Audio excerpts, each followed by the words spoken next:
Welcome to Techcentric Planet, where we offer a glimpse to the future of humanity through the lens of technology. We've sought out innovators and founders who are interested in providing solutions to some of our most fundamental human-centric problems with a view to help our planet. I'm Mary Beth Hosking, and my co-host is the wonderful Professor Martin Parr. On this episode, we are delighted to have James Scholes, who will be discussing his innovations in drone technology and how to get the best out of trying to prevent drones doing what they shouldn't be doing. So, James, welcome. Hi, great to be here. Thanks for coming along. Really great to have you as a guest. So tell me about your innovation and how it's going to help society and the planet. It's going to hopefully help society in a few ways. Drones, when we initially developed them, they were little more than toys. They were just the kind of thing you'd see in a toy shop you'd pick up for a child at Christmas, and they'd fly it around the living room, and it was all great. Anything that fell into the kind of militaristic view of drones was, tens of millions of pounds and well outside the reach of an everyday person. As that technology's changed, I can go to a shop today with a few £100, walk out with a fully functional drone that I can fly up to a mile away from myself and cause all kinds of mischief, be it through carrying things it doesn't have. I mean, there's something called war flying now, which is attaching a small computer to a drone and using it to hack networks that are very far away from you. So I looked at that as a problem that didn't have an immediate solution. So we've been working on a lot of signal stuff and implementing AI into it as well, just to have something that can respond quicker than a human agent. And take action a lot quicker than a human agent, thus essentially preventing drones from going where they shouldn't be or doing something they shouldn't do. Wow, so that's like taking that whole idea of the bad actor and really just making sure that we've got a way to combat what might be happening. Because if these things are so readily available, then, how do I, as Joe Citizen, how do I do something to stop that when I really can't? And I guess that, yeah. It's sort of, I kind of think personally, I totally get why you decided to develop this, but what was that moment where you said, hey, something needs to be done here? What was that moment? What did it look like for you, James? I was sitting in my garden with a friend, just drinking coffee, relaxing, and we heard a noise. And we heard the noise for a while, and initially I thought, is that bees? Is there a large group of bees? And it kind of went away, and then it came back, and I thought, maybe it's a moped or a little motorbike very far away. And then a drone, quite a large one, lowered itself, cameras pointed at us into my garden, and I just went, that is absolutely terrifying, and could be, orders of magnitude more terrifying if equipped with certain things. I thought, there is nothing I can do in this situation. Nothing. I just kind of have to let it fly around me and do what it wants to do. At which point I was like, I'm not a big fan of that. That shouldn't be able to happen. It should have been a pizza. I looked into it. If it was holding a pizza. If it was holding a pizza, great. That would be great. Or if it's an Amazon delivery drone, great. But this was... That is Yeah. frightening. Oh, terrifying. I contacted all of my neighbours. They were like, we don't own a drone. 2 of them, it had done the same thing too. So from there, I was just kind of, there is no clear solution to this, at least not at any consumer level. Wow. That's quite incredible. I think a similar thing happened to me, actually. I was sitting in the garden and a drone kind of appeared. I wasn't quite so bothered by it, I have to say. I sort of just waved, and I assumed it was a neighbour, just kind of. But it's really intrusive. particularly when it's got cameras on it, and you think, that's not great. What hurdles did you face when you were developing your technology? Oh, a lot. I went into this with background in cybersecurity, which was helpful to an extent, but I had to really expand into signals. So understanding signals, which I really didn't at the start. I had to rope in a lot of my friends who did. They were very helpful. And if you're trying to make something like this, you're going to face a lot of failure. So it's just dealing with the failure in a good way. being positive.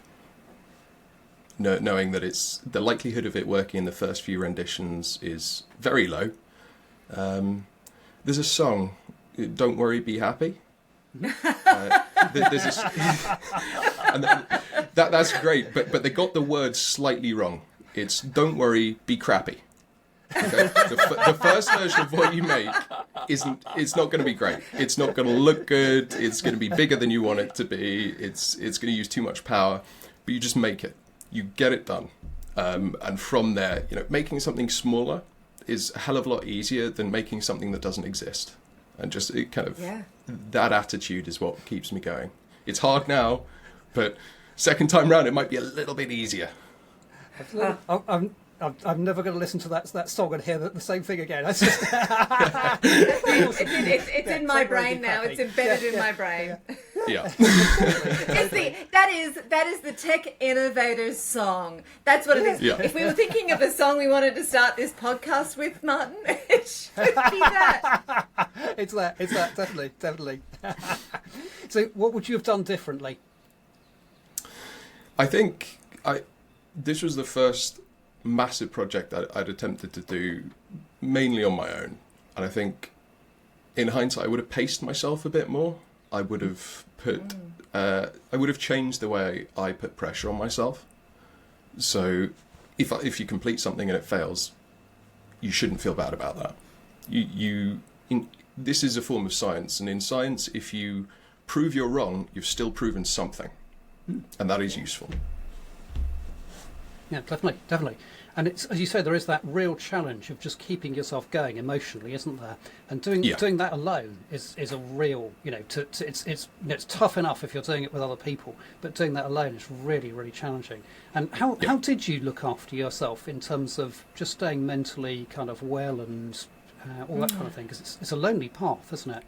Yeah, it's very, very isolating. But I think, in a way, isolation is quite useful. You learn a lot about the way you think. So if you can just constantly be a student of yourself, you'll go quite far, I think. Yeah, absolutely. And I think that the others that are listening to this podcast, if you're an innovator, you're out there and you're doing this, you want to fail. When you fail fast, right? Learn from it. Fail fast. Yep. Pick yourself up, dust yourself off. Yep, keep going. I mean, Alexander Graham Bell, right? Exactly. Yeah. And the thing is, it is a lonely road when you're trying to do something that nobody has done before. But God, how exciting! There's nothing more exciting than a Greenfields project, right? Where it's like it's all just there for the taking. But I guess when we think about this and when we think about innovation, there's always that naysayer. Now, it's sometimes in your head, the little bad person on your shoulder that's saying, "No, what are you doing, James? Don't do this." But what did the naysayers say? And how did this help you push on? And did you use that as part of the fuel to keep going, or did you find it a bit confronting? Well, there's been a lot of naysayers. There's been a lot of very supportive people, but the naysayers, they predominantly go after my lack of personal experience. It's like, you're not a businessman. It's like, well, I'm not yet. No, I have to learn that. I have to fail a little and learn that, yeah. Exactly. And there's a whole spectrum of naysayers. So they do it for different reasons. There is, people who will try and dissuade you from pursuing this kind of thing because they're trying to protect you, because they think, that there is financial risk, there's personal risk, there's emotional risk involved in this kind of thing, and I don't want to see this person fail. And there's also naysayers who maybe have a little bit of jealousy and think, oh, I kind of wish I either had that idea or I wish I pursued my ideas. So the naysayers will be relentless, but I think just take them as they are. What they say is either unimportant or useful. So if they're just panning your idea, that's fine. That's not important information. However, listen to them, because occasionally they will say something that makes you go, I didn't think of that. And from there you can grow, from there you can implement it, and hopefully have something that if you were to show it to them again, they go, oh, yeah. So they're not entirely useless. There was something that you said earlier that I wanted to tease out a little bit more, James, if you Sure. would avail me. As an innovator, you're not necessarily thinking about, well, if this is a business, what does it look like, and all that sort of thing. I'd have to say that it's a lot easier to learn the business side of things. If you wanted to set your own business up, if you wanted to do that, there are books. You can do an MBA. You can go and study this. You've got, you can get yourself a coach. You can do that sort of thing. What you can't do is get an innovator as a coach, as a mentor, to sit back and help you germinate ideas. Right? You can't do that. This is the stuff this is what sets innovators and founders apart. Right? It is that. Nobody thinks the way you think. Nobody's looking at a problem that you're trying to solve. And this is why you are doing what it is that you're doing. But the business stuff, man, and I'm not going to say that that's easy. It's hard and it's challenging. Yeah. But there's so much collateral out there that you can just learn. Right? And so the naysayers, they're going, oh, and I love those people that it's like, is it the benevolent naysayer? That person who said, they're going, oh, I'm just thinking about you. Yeah. I don't want you to fail. I don't want you to feel bad. But at the end of the day, it's all about, I love this little analogy. So for people who have children, right, you watch your child and you watch them learn to crawl, and you watch them sort of get up on their little hands and knees and then fall over. And you watch them do this. Then eventually you watch them stand up, and they stand up by a table, and you watch those little legs bowing at the knees, and they're rocking, and then you watch them fall over. But you don't sit there and pick them back up and show them everything. You let them fall, because they learn from that. Then you watch them stand up again, and they do the same thing, and they fall. And then eventually they take that one step and fall. Then they take 2 steps and fall. And that is where we learn the most. So those people that are sitting there saying, I need to help you. I don't want you to fail. I don't want you to feel bad. I get that. I get that from that sort of that parental idea, that, wanting to help. But the key here is you have to do that. You have to stumble. You have to fall. You have to think of a hypothesis. You have to either prove it or disprove it, because that's really what it is that you're doing. And then you have to move on from that and keep going and going until you nut it out. And I think that that's the key for any of the innovators that we speak to, Martin. I think that that's what we're going to find, is that they're all going to say something really, really similar, is that there were so many people out there wanting to say great things for me, to help me, but really what they should have done is just give me the space.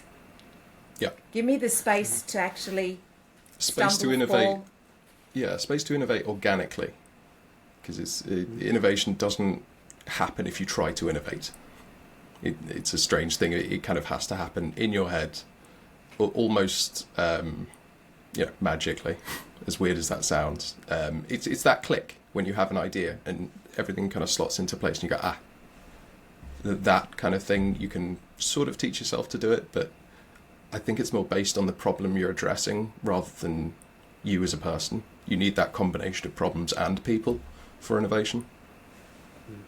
Yeah, I absolutely agree.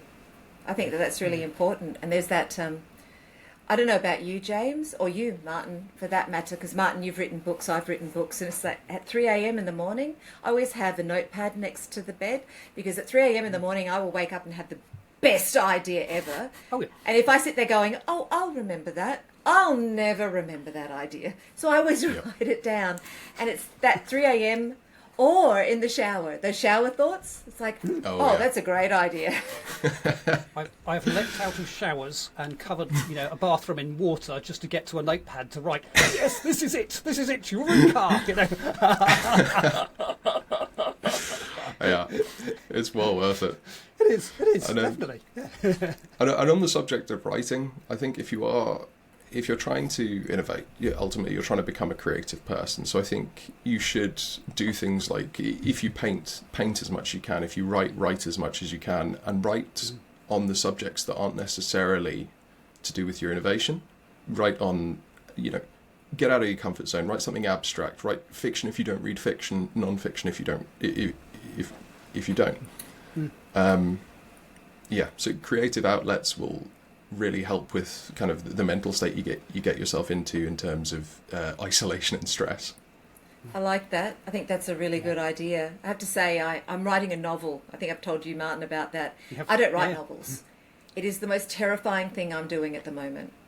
And and you say to people, it's terrifying, and they don't understand that. Innovation is in itself terrifying because you're like, this is new. Nobody's doing this, and it could fail. But I always say to myself, what's the worst thing that could happen? So it fails. So no one reads the book. So no one, does that matter? No loss. Exactly. Yeah, it's so important to try, isn't it? That's the thing. Yeah. It's just having a go, and as you said, James, just getting out of your comfort zone, doing things that are different, and it really inspires you to keep on trying and keep doing different things, doesn't it? Yeah. And if no one reads your first novel, your second might win a prize. Who knows? But it's about that. I think it's know your intention and be comfortable with your intention. And if your intention is good and solid, and you know that this is going to make a difference, and it may only make a difference to one person, or it could make a difference to millions. But if the intent was to help someone, then when you do it, you've met the intent, right? And then it's like then you know, yes, I've delivered what it was that I said, or what I intended to do, and you'll never fail. You never will fail if you just keep working towards your intention. Exactly, it's what you perceive failure to be. A product can fail, and an innovation can fail, and a book can fail. But there's absolutely nothing stopping you from trying again, from revising it, having another go. And I mean that's where the best stuff happens. If you look at, for example, the first iPhone compared to the iPhones today, not great, but it had a touchscreen. No one else had a touchscreen really at the time, and it was this kind of premium operating system. So everyone, okay. And from there, they'd sell more phones. They'd have more budget for innovation, and they'd be able to take more risks. But that all came from just getting it out. Yeah, it's that. It is. Sorry, Martin. I was going to say, yeah, absolutely. That's the thing, isn't it? It's just getting out there, trying things, and from that point, pivot and move on. Absolutely. Yeah, and I think it was Ken Olsen in 1977 said, "No one will need a computer in their house, or there is no reason for anyone to have a computer in their house." Okay. And do you know what? Do you know what else happened in 1977? Steve Jobs started Apple. He did.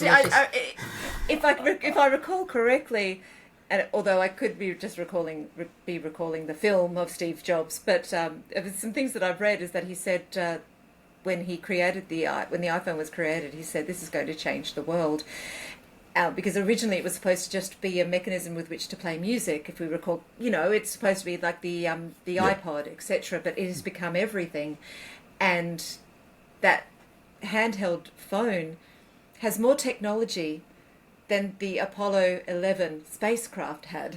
And you holding that in your hand, and when you think about that, as you both know from previous conversations, I'm a bit of a space nut. So I just find that extraordinary, absolutely extraordinary. And knowing that by 2030 we're possibly going to be going to Mars, I mean, that just completely floats my boat. And I think about the innovation, and you think about that, and the failures. Now those are failures where people were impacted. They were severe failures. So anything else that we're doing, if it's not impacting people, then it's going to be a good thing, I would think. Yeah. Definitely. Yeah. So, James, what would you like to see happen with your innovation now? Yeah, I mean, provided... Oh, sorry. No? I'd like it, in terms of availability, I'd like to find a way to make it almost universally available. So I'd really like to address the price point it becomes available at, and just bring that down as much as we can. It's... Technology like this, Signal's equipment, it's never going to be cheap. but I think it can be significantly cheaper than what rough equivalents are available for today. If we look at the Mainly iPhone... because we can implement quite a lot of things like AI that we couldn't implement 5-10 years ago. I was just going to say, sorry, James, I'm in Australia, if anyone is interested, and James and Martin are in the UK, so we have a little bit of the lag. That's right. We don't have the best internet in Australia, I hate to say. However, I was going to say it's that iPhone thing. I remember when we purchased our very first mobile phone, it was the size of a suitcase. Its battery lasted less than 30 minutes, and you could call your next door neighbour if they had a phone. I mean, it was so expensive. Now, the price point has come right down. So it is just that basic idea that eventually the price point will come to a point where it'll be more available to more individuals. So that's just what will happen eventually, James. So fear not. Yeah.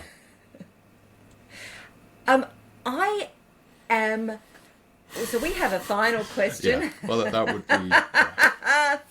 So the final question that we like to ask... So just so everybody who's listening to this podcast knows, we share this final question with our guests a week in advance so that they have a chance to actually think about this, because it's a little bit wacky and I actually read this to somebody else and they asked me what I thought, and I just thought, oh, wow, I don't know. I'm not the one that has to answer this question, am I? But, okay, are you ready, James? Drum roll, please, Mr. Parr. So hang on a minute. All right, so, James, if you found yourself awake in front of aliens bent on destroying the planet, how would you convince them not to in 25 words or less?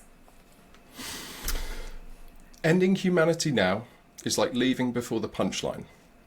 The joke is absurd, it's messy, and it's long, but it's worth the wait.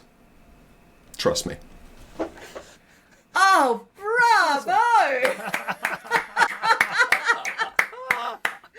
That is magnificent! Oh my God! Much. That is magnificent. I can't even tell you. You have set this bar so high. Oh, fantastic. That is awesome. That really is amazing. Thank you very much. That was probably the 50th one I came up with.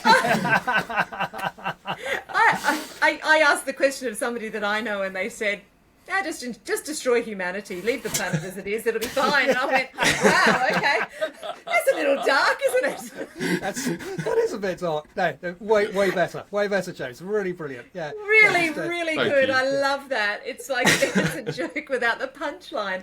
I think you're Exactly. right. Yeah. I actually think you're right. Life is absurd. Life is absurd and it's filled with nonsense, but if you can actually bring it back to what's truly important to you, which I think is those people that are around you that love you, some really interesting innovation, and obviously tea, and really good tea. Because I'm a tea drinker. You guys are from Britain, right? So you should be tea drinkers. Am I right? I am. Yes, definitely, I am. Definitely, Very much so. Yeah. I am. I'm wondering, Martin, if we should just close off with what tea is Mary Beth drinking today? Because she's got something like 120 different varieties of tea in her tea cupboard. That would be a really good idea. Yeah, absolutely. Pick a tea for the day. Pick a tea. It's like that. For me, I get up in the morning and it's like, what sort of day am I going to have? Is it an Earl Grey kind of day? Is it an English breakfast kind of day? Is it an Irish breakfast kind of day? Because if it's an Irish breakfast kind of day, I'm feeling pretty sassy. So it depends on the day. But because I'm in Australia and for me it's quite late at night, I am actually having I'm having a really lovely peppermint tea, just something just really simple. So, and in my apple cup. Oh, absolutely. You can't beat an apple cup. That's fabulous. We have, a tea in an apple cup. It's Japanese China for those people who are saying, well, that's not really China. That's not a nice tea to drink, a cup to drink your tea in. It's not Royal Dalton, but hey, we digress. Awesome. James, thank you so much for joining us on Techcentric Planet. Thank you very much for having me. Thank you to my co-host, Mary Beth Hosking. Thank you so much, Martin. Join us for our next episode when we tease out another amazing innovation designed to help humanity. And remember, if you've thought of a problem, chances are someone out there is developing a solution for it. And if you're one of those innovators, reach out to us because we'd love to have a chat. Absolutely. Thank you and goodbye. Thank you. Bye.